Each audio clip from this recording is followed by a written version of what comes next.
I can do a VC day with you, but we've got it. We have VC. We have a VC right here, which happens to be one of the VCs. And the fact that we still even have this watch is a travesty, and it shows that that what's going on in the market is absolutely nuts. So Tim will show this watch. This watch is a boutique edition bimetal white gold and rose gold Patrimony chronograph, in-house movement, Geneva seal, like beautifully laid out. You know, the subtle contrast between the rose and the white, I think, is spot on. The white gold that they use almost has like a metally look to it, as if you would think it was titanium. Well, it does have a high polish that you rarely see on white gold.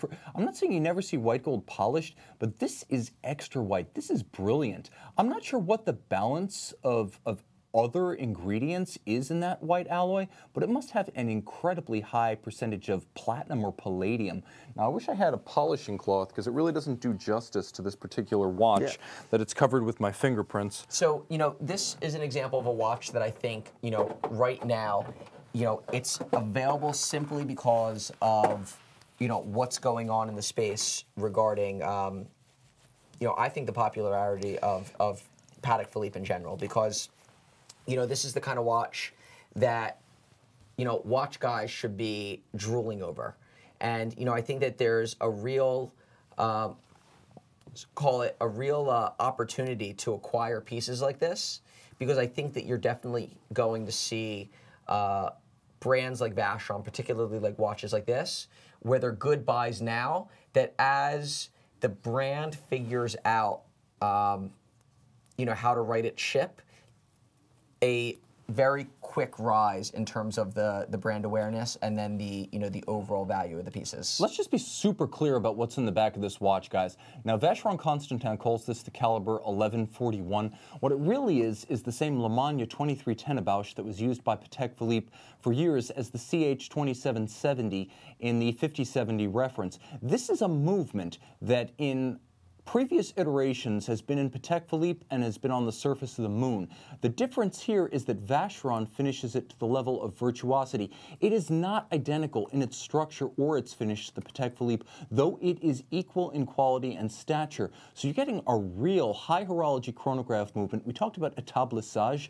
Historically, Vacheron Constantin was known for adding finish and style to the best of cases, dials, and calibers.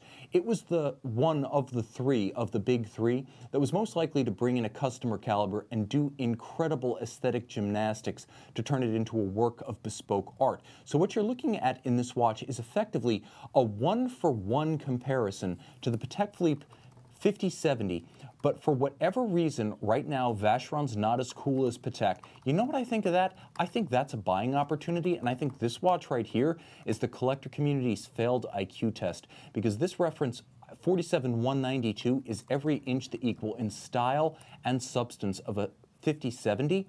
But again, this is a 2013 boutique edition. It's not even like this is the basic version of the watch. This is the white gold and rose gold accented ruthenium dialed multi-tone superstar. I can't imagine more than a few dozen of these were made per year.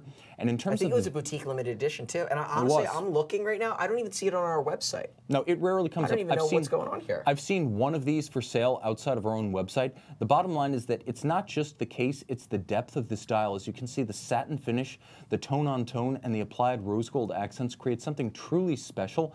This is just enough gold for me. This is one of the best applications of two-tone I've ever seen. And again, if you want more silver and gold, just flip it over. 18,000 vibrations per hour, overcoil hairspring, big slow beat balance, a third of the diameter of the movement, and a gorgeous lateral clutch chronograph. You can see everything. It keeps no secrets. And of course, you have the recentering hammers of the chronograph ready for a little bit of visual fireworks when you're done timing whatever.